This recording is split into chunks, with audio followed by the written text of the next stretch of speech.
আপনারা দেখতে পাচ্ছেন যে আমার সামনে 3 মাথার ম্যাজিক মেশিন।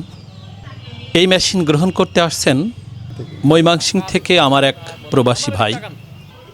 এই দেশে প্রায় 1.5 কোটি মানুষ পৃথিবীর বিভিন্ন দেশে প্রবাসী হিসাবে আছেন। এই দেশটার অর্থনীতির প্রবৃদ্ধির মূল যে চালিকা শক্তি আমরা মনে করি এদেশের প্রবাসীগণ। প্রবাসীর হাত ধরেই আমাদের দেশের অর্থনীতির চাকা কিন্তু সচল থাকে, আমরা এটা জানি। কিন্তু যে মানুষটা প্রবাসে থাকেন তার দৈনন্দিন জীবন কেমন চলে, এই জীবনটা তার কিভাবে প্রতিটা ঘন্টা, প্রতিটা দিন, প্রতিটা মাস, বছর কিভাবে প্রবাহিত হয় তা হয়তো আমরা এই দেশে থেকে অনুভব করি না।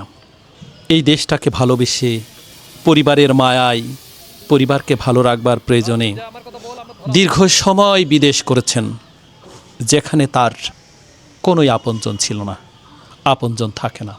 প্রবাস কথাটার অর্থ যদি কেউ একবার বুঝতো তাহলে প্রবাসীদের কতটুকু সম্মান করা উচিত তা হয়তো আমার ভাষায় আমি বলে বোঝাতে পারছি না। আমার পাশে ডানি বাই 2 জন মানুষই প্রবাসী। ভাইজান আসসালামু আলাইকুম। ওয়ালাইকুম আসসালাম। আপনি ভালো আছেন? আলহামদুলিল্লাহ, আমি ভালো আছি। ভাইয়ের পরিচয়টা যদি আমাকে একটু বলেন। আমার দেশের বাড়ি হলো ময়মনসিংহ, থানা হলো নান্দাইল, গ্রাম গোপীনাথপুর। কতদিন বিদেশ করেছেন? বিদেশ করেছি মালয়েশিয়াতে 24 বছরের পর অন্যান্য দেশেও কিছুদিন ছিলাম। প্রবাস জীবন কত বছর? 34 বছর। বয়স কত? আমার বয়স বর্তমানে হলো 56। ছেলে মেয়ে কয়টা? এক ছেলে এক মেয়ে। কারণ বাহিরে আমরা কাজ করে অভ্যাস, এনে ঘরে বসে থাকলে হয়তো শরীরে খারাপ লাগবে, সেই জন্য এটার সাথে জোড়ায় হয়তো কিছুটা আয়ও হইলো, কিছুটা সময় কাটলো। এই হলো মূল উদ্দেশ্য সংসারের পরিবার। এটা কে হয় আপনার? এই আমার ছেলে। ছেলের সাথে করে উদ্যোক্তা হবার জন্য আসছেন। আমার কাছে এসে কেমন লাগছে আপনার? আপনার কাছে এসে আসলেই খুব ভালো লাগছে, কারণ আপনার যে সৎ পরামর্শগুলা, একটা লোক এটার দ্বারা 2 পয়সা আয় করুক এই সাজেস্টগুলি আপনি করেছেন, কিন্তু অন্যের মধ্যে সেটা হয়তো পাওয়া যায় না বা যাবে না বলে আমার বিশ্বাস। বিদেশ থেকে বাংলাদেশে আসছেন কতদিন আগে? এই তো 2 মাস 2.5 মাস আগে। আমার ভিডিও দেখছেন কত?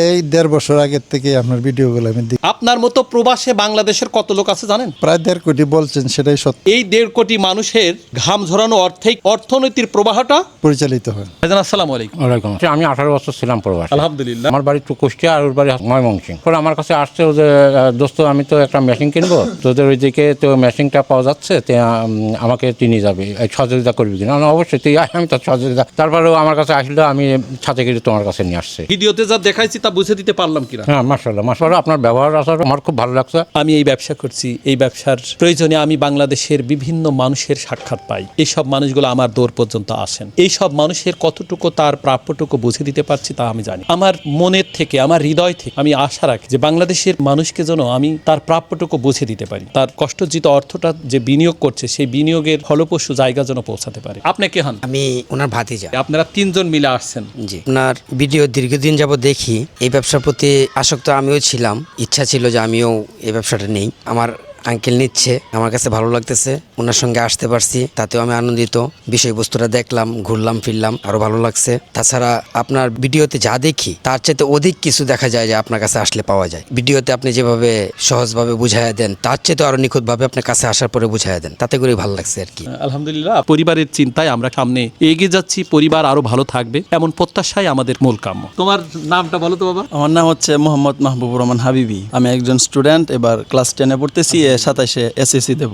বাবার একমাত্র ছেলে, এত দূর তো না আসলেও পারতে। আব্বু তো মনে করেন যে আমার জন্মের আগ থেকে প্রবাসে, তো ছোট থেকে আব্বু থেকে দূরে আসছিলাম, বা আব্বুর সাথে কোনো সময় ট্যুরে যাইতে পারি নাই, ঘোরাঘুরি করতে পারি নাই। তো ভাবলাম যেহেতু এর একটা সফর হইলো তাহলে আব্বুর সাথেও যাই। ছোট থেকে তো যে বাবার সাথে ঘোরাঘুরি যে মজা এরকম ছিল না, আমাদের কারণেই আমাদের বাবা আমাদেরকে ছেড়ে দূরে ছিল। তো সেই সুবাদে আব্বুর সাথে আসলাম, জিনিসটা আমি নিজে দেখে গেলাম, কোনো সমস্যা হলে যাতে আমার বাবাকে হেল্প করতে পারি। আপনার যে প্রতিষ্ঠানটা আছে এটাও চিনে গেলাম, বা পুরুষ হিসেবে যে দুনিয়াটা কেমন বা মানুষ চলতে পারতে কিরকম হয়, মানুষ কত ধরনের হয়, এটাও চিনা জানা গেলাম। তো ভিডিওতে আমরা যা দেখছি আমি বলবো যে ভিডিও থেকে 100% বেশি আপনার কাছে আমি পাইছি। যখন আমি প্রথমে প্রবেশ করি, আপনার যে সাইনবোর্ড আছে একটা লেখা আমি লক্ষ্য করি, সৎ ব্যবসা কঠিন কিন্তু অসম্ভব নয়। মানে এই লেখাটা আমার কাছে এতটাই ভালো লাগছে যে সারাদিনই আমার মাথায় এই লেখাটা ঘুরতেছে। আমি কি যতটুকু লিখেছি ততটুকু কি দিতে পারছি? আলহামদুলিল্লাহ, আপনি এর থেকে বেশি দিচ্ছেন এবং আরো চেষ্টা করতেছেন যাতে আরো ভালো বেশি দিতে পারেন। তো আপনার সাথে এই পর্যন্ত কথা বলে আমার অনেক ভালো লাগছে। আপনার সততা বা আপনার ব্যবসা,